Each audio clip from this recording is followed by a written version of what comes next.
இந்த பார்த்திங்கன்னா இன்றைக்கி தோட்டத்தில் வேலை பார்க்குறவங்களுக்கு பனை நொங்கு வெட்டணும். இப்போ வேலை பார்க்குறவங்க வீட்டுக்கு 2 காய் 8 போகணுன்னு சொல்லிட்டு பத்திரமா வச்சுருக்காங்க. இப்போ அண்ணாச்சி வந்து நமக்கு பனை மரத்துலேருந்து என்னெல்லாம் கிடைக்குன்னு நமக்கு டீட்டெயில் சொல்லுவாங்க. நீங்கள் கொஞ்சம் கவனமாக கேளுங்க. சின்ன குழந்தைகளுக்கு எடுத்து சொல்லுங்கள். அண்ணாச்சி, நீங்கள் பனை மரத்தை பற்றி உங்களுக்கு தெரிஞ்சது 2 கருத்து சொல்லுங்கள். பனை மரத்துலேருந்து வரக்கூடிய பொருள்கள் எதுவுமே சோடை கிடையாது. மக்களுக்கு பயன்பெறக்கூடியதாக தான் இருக்கும். இப்போ பனை மரத்துலேருந்து எடுத்துட்டோம்னா பனை ஓலை எடுத்துட்டோம்னா பனை ஓலையை நம்ம கூரை போட்டுக்கலாம். ஆமாம், ஃபஸ்ட்டு ஆமாம், வீட்டுக்கு கூரை போட்டு செஞ்சு மேய்ந்து அதில் உள்ளே இருந்துக்கலாம். இந்த வெயிலே தெரியாது, சில்லுன்னு ஏசி மாதிரி இருக்கும். ஃபுல்லாக ஏசி மாதிரி இருக்கும். 2ஆம் தடவை வெயில் காலத்தில் ஏசி மாதிரி இருக்கும். அதோட தன்மை என்னன்னு கேட்டிங்கன்னா குளிர் நேரத்தில் வெக்கையாக காமிக்கும். அதுதான் அதோடைய தன்மை. கரெக்டாக சொல்லுங்க. குளிர் நேரத்தில் வெக்கையாக இருக்கும், மழை நேரத்தில் கூலிங்காக இருக்கும். அது வெயில் நேரத்தில் அதுதான் அதனுடைய தன்மை. அது 2ஆம் தடவை இன்னொன்று என்னன்னா பனை மட்டையை எடுத்து நார் பின்னி நார் எடுத்து பெட்டி செய்வாங்க, கயிறு செய்கிறாங்க, பெட்டி செய்யலாம். 2ஆம் தடவை அந்த மட்டையை எடுத்து நம்ம துடுப்பு செஞ்சுக்கலாம். கம்மஞ்சோறு ஆக்கிறதுக்கு, பருப்பு சோறு ஆக்கிறதுக்கு, இந்த சாப்பாடு சக்கரை பொங்கல் வச்சா கூட, கோயிலில் வச்சா கூட அந்த மட்டையை வச்சு தான் கிண்டுவாங்க. இப்போ தான் அகப்பா எல்லாம் வாங்குறாங்க. அந்த மாதிரி பயன்படுத்தலாம். அடுத்து பார்த்தீங்கன்னா நொங்கு நமக்கு எல்லாருக்கும் குழந்தைகளுக்கு முதற்கொண்டு கர்ப்பிணி முதற்கொண்டு சாப்பிடக்கூடிய ஆரோக்கியமானது நொங்கு. உடலுக்கு ரொம்ப ஆரோக்கியமானது என்னன்னு பார்த்தீங்கன்னா நொங்கு. அந்த நொங்கு சாப்பிட பெண்கள் குறிப்பாக சாப்பிட்டாங்கன்னா உடல்களை கட்டுக்கோப்பாக நல்லா இருக்கும், ஆரோக்கியமாக இருக்கும். சூடு இருக்காது, மாதிரி சூடு தணிக்கக்கூடியது. குழந்தைகளிலிருந்து வயசானவங்க வரைக்கும் சாப்பிடக்கூடியதுன்னா அது ஒரு பொருள்னா அது நொங்கு. அது யாராலையும் மறுக்க முடியாது. மற்றபடிக்கு இந்த கடையில் வாங்கி குடிக்காங்கல்ல, குடிப்பானங்கள், அந்த குடிப்பானங்களை குடிக்கிறத விட நொங்கு வாங்கி சாப்பிட்றது ரொம்ப உடலுக்கு அருமையானது, நல்லது. அதுக்கு அடுத்து பார்த்தீங்கன்னா பதநீர். பதநீர் பார்த்தீங்கன்னா இன்னும் ரொம்ப அருமையாக இருக்கும், தேன் சுவையானது. அதை சாப்பிடணும். நம்ம எல்லாருமே அது குடிச்சு பழகிக்கணும். குழந்தைகளுக்கு முதல் கொண்டு கொடுக்கலாம். அது எந்த விதமான தவறும் கிடையாது. வயசானவங்களுக்கு கொடுக்கலாம், எந்த தவறும் கிடையாது. அதை விட இன்னொன்று என்னென்னு பார்த்தீங்கன்னா கல், சுத்தமான கல். அது என்னன்னா உங்களுக்கு பதநீருங்கிறது சுண்ணாம்பு சேர்த்துருவாங்க. கல்லில் உங்களுக்கு சுண்ணாம்பு சேர்க்காத கல், அது இயற்கையாக வரக்கூடியது. அந்த கல்லை நம்ம குடிச்சிக்கிட்டே வந்தோம்னு வச்சுக்கோங்களேன், நம்ம உடம்பு மேனியே பளபளப்பு அந்த மாதிரி பளபளப்பு கொடுக்கும். 2ஆம் தடவை கர்ப்பிணி பெண்ணு கூட கொடுக்கலாம், கொஞ்சம் கூட கொடுக்கலாம். அது எந்த தவறும் கிடையாது. கல்லு குடிக்கிறதுனால யாருக்கும் எந்த கெடுதலுமே கிடையாது. இது வரைக்கும் வரலாற்று அறிஞர்களே சொல்லியிருக்காங்க, கல்லு குடிக்கிறதுனால உடலுக்கு கேடே கிடையாது. மதுபானங்கள் தான் உடலுக்கு கேடு விளைக்கும். இது மதுபானம் கிடையாது. இது நம்ம ஒரு மூலிகை சாறு. இது ஒரு மூலிகை தான். தமிழர்கள் எல்லாரும் அந்த இதை குடிப்பாங்க. முன்னால் உள்ள பழங்காலத்தில் கல்லு தான் குடிச்சிருக்காங்க. முன்னால் சாமிக்கு படையல் பண்ணுறதுக்கே கல்லை வச்சு தான் படையல் பண்ணுவாங்க. முன்னால் 100 வருஷத்துக்கு முன்னாடி, 50 வருஷத்துக்கு முன்னாடி பார்த்தீங்கன்னா கல்லை சாமிக்கு படையல் பண்ணுவாங்க. காலங்கள் மாற மாற சாராயத்தை வச்சு கும்பிட செய்ய கல்லு தான் எல்லாத்துக்குமே, சாமி படைக்கிறதுக்கு, எல்லாத்துக்கும் குடிக்கிறதுக்கு எல்லாத்துக்குமே கல் இல்லாமல் எந்த இதுவும் நடக்காது. அதே மாதிரி பார்த்தீங்கன்னா இப்போ பதநீரில் கருப்பட்டி எடுத்து வச்சுக்கோங்களேன். அந்த கருப்பட்டி உங்களுக்கு இப்போ 300 ரூபா விற்கணும்னு வச்சுக்கோங்களேன். கல்லிலிருந்து கருப்பட்டி எடுத்தோம்னா அந்த கருப்பட்டியோட விலை 500 ரூபா, 600 ரூபா, 700 ரூபா, 800 ரூபாய்க்கெல்லாம் போகுது. இந்த மாதிரி ஒவ்வொரு இடத்துக்கு தகுந்த மாதிரி போகும். ஏன்னா அதுக்கு அடுத்து பார்த்தீங்கன்னா அந்த மட்டை பனங்கிழங்கு, நம்ம பனைமரத்துலேருந்து பனங்கிழங்கு வரும். அந்த பனங்கிழங்கு பார்த்தீங்கன்னா இப்போ நம்ம இது பண்ணி வச்சிருந்து பதம் போட்டு மண்ணில் பதிச்சு வச்சிருந்து 60 நாள் அந்த 60 நாள் கழிச்சு நம்ம எடுத்து 2ஆம் தடவை அந்த இதை நம்ம மக்களுடைய பயன்பாடு கொண்டு போகலாம். வீட்டில் நம்ம வீட்டு தேவைக்கும் வச்சுட்டு தான் விற்றுறோம். அது சாப்பிடும்போது பார்த்தீங்கன்னா அது உடலுக்கு ஒரு அவ்வளவு ஆரோக்கியமான ஒரு பனங்கிழங்கு சாப்பிட்றது உடலுக்கு அவ்வளோ ஒரு ஆரோக்கியமானது.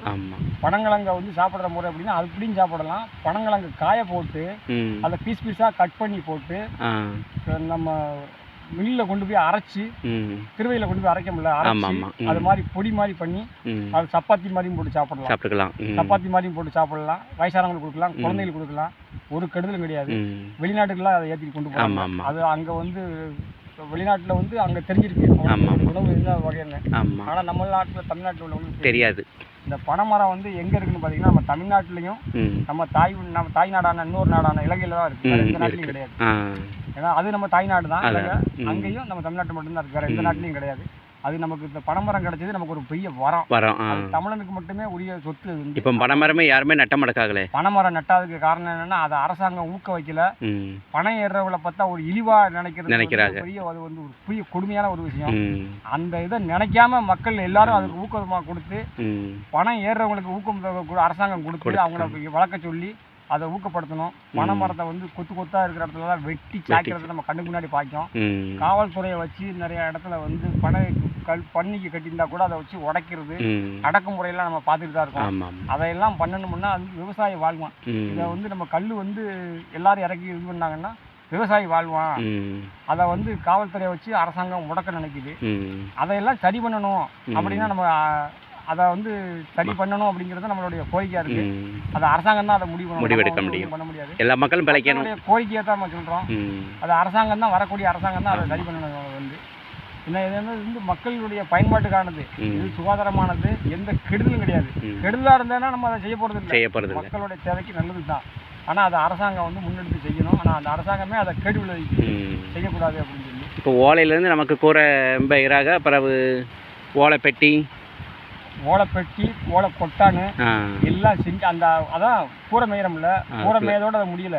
ஓலை கொட்டான்னு போடுறது, சேவு மிச்சரு இந்த மாதிரி வகைகள் நம்ம வந்து பலகாரங்கள் அந்த பலகாரங்களுக்கு போடுறதுக்கு அதை போடுறது, பாய் பின்னுறது, மறுபடியும் சாதாரணமாக கல்யாண வீட்டுக்கெல்லாம் பாய் பண்ணி காய்கறி வச்சுருக்காங்க அந்த மாதிரி போடுறது, மூங்கில் கீழே கொடுக்காங்களா அந்த மாதிரி கூட போடுறது.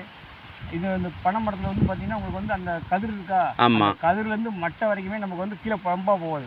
அதை வெட்டி வச்சு பச்சையாக இருக்கும்போது வெட்டி மாட்டு வைப்போம், மாடு சாப்பிடுவோம். நொங்கு வந்து குடிச்சு முடிஞ்ச உடனே நொங்கு கொலையை வந்து கீழே போட மாட்டோம், அதை வெட்டி மாட்டுக்கு போடுவோம், மாட்டு சாப்பிடுவோம். எதுவுமே வந்து வேஸ்ட் ஆகாது. பனை மரத்தில் உள்ளது எதுவுமே வேஸ்ட் ஆகாது, எல்லாமே மாட்டுக்கு சாப்பிடும், நம்ம சாப்பிடுவோம். அந்த காலத்தில் பனம் கொலக்கட்டையே அவளை பனை ஓலையில் குருத்து ஓலையில் ஓலை கொலக்கட்டை வைப்பாங்க. ரொம்ப பிரமாதமாக இருக்கும், ஒரு மனமாக இருக்கும். நீங்கள் ஒன்றும் இல்லை, கோவில் கடைன்னு எடுத்துட்டாலே பனம் குருத்து தான் வெட்டி கொலக்கட்டை. வந்து ஒன்றும் இல்லை, இந்த பனம் ஓலையில் இருந்து எடுத்து சோறோ காப்பியோ அதை பிடிச்சிங்கன்னா அதனுடைய ருசி வந்து நீங்கள் என்ன எங்கே போய் சாப்பிட்டாலும் கிடைக்காது. அவ்வளோ ருசி மனம் இருக்கும், அவ்வளோ தேன அமிர்தமாக இருக்கும்.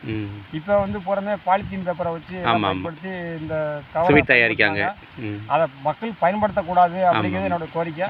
அதை வந்து இந்த மாதிரி விவசாயம் வாழ வைக்கிறதுக்காண்டி இந்த பனைமலையில் வந்து எல்லாமே பயன்படுத்தினாங்க. நல்லா இருக்கும். இது மண்ணில் போட்டாலும் உரமாக போயிடும் மண்ணுக்கு.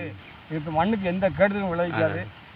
இந்த கவரை வைக்கிறதுனால, பிளாஸ்டிக் வைக்கிறதுனால மண்ணுக்கு கேடு விளைவிக்கும், மனிதனுக்கும் கேடு விளைவிக்கும். அதனால் வந்து பார்த்தீங்கன்னா பசு மாடு மட்டும் இல்லை, வனவிலங்குகள் வந்து அதை சாப்பிட்டு, சிங்கம், புலி, கரடி இந்த மாதிரி வனவிலங்குகள் அதெல்லாம் சாப்பிட்டு சுற்றுலா தலத்துக்கு போகிறவங்க அங்கங்கே போட்டு வந்துருக்காங்க. அந்த பூராமே விலங்குகள் சாப்பிட்டுட்டு அது வந்து நோய்வாய்ப்பட்டு ரொம்ப மோசமான இதாக இருக்குது.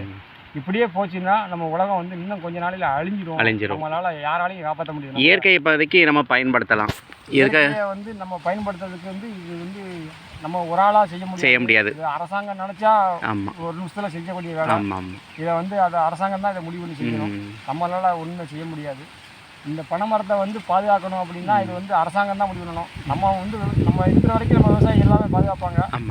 விவசாயி மேலே கண்கள் மேலே கட்டி போகும்போது அவங்க என்ன செய்ய முடியும்? பணம் வளர்க்காத, அதை வெட்டாத, இதை வெட்டாத, பனி இறக்காத, கல் கட்டிருக்கியா அப்படின்னு சொல்லி விவசாயிக்கு நெருக்கடி கொடுக்காங்க. அவங்க என்ன செய்ய முடியும்? வாழ்வாதாரத்தையே பயந்து விட இறக்கி கருப்பட்டி விட காய்ச்ச முடியல, பயந்து செய்ய வேண்டியிருக்கு. அதை நெருக்கடி கொடுக்காம உங்களுக்கு ஊக்கத்தொகை தரேன், இந்த மாதிரி செய்யுங்க சொல்லி ஒரு ஆறுதல் பண்ணாங்களா, பண்ணாட்டுன்னு பரவாயில்ல, எங்களை விட்டுட்டாங்களே போதும், நாங்கள் வாட்டுக்கு பிழைச்சிக்கலாம். எங்களை வந்து ஊக்கப்படுத்தாட்டுன்னு பரவாயில்ல, நீங்கள் செவனே எங்களை விட்டு தொந்தரவு பண்ணாமல் இருந்தாலே உபகாரம் பண்ணாட்டாலும் இருந்தாலே நாங்கள் வாட்டுக்கு பேசாமல் பிழைச்சிக்கலாம். எங்களை வந்து சும்மா வந்து அதை செய்யாத இது செய்யாத அப்படின்னு சொல்லி. இப்போ எனக்கு தெரிஞ்சு நிறைய இடத்துல பார்த்தீங்கன்னா பணம் கட்டிக்கிற இடத்துல வந்து கலையம் கட்டியிருப்பாங்க. களையத்தை அவன் கஷ்டப்பட்டு வாங்கிட்டு வந்து கட்டி, ஒரு களையம் வந்து சும்மாலாம் கிடையாது, 100 ரூபா 150 ரூபா ஒரு களையம், 100 ரூபா 150 ரூபாய்க்கு வாங்கிட்டு வந்து நாங்கள் ஒரு 10 களையம் கட்டி இருந்தோம்னா கீழே இருந்துட்டு அவங்க வாட்டுக்கு கல் எடுத்து இருந்து உடச்சிருவாங்க.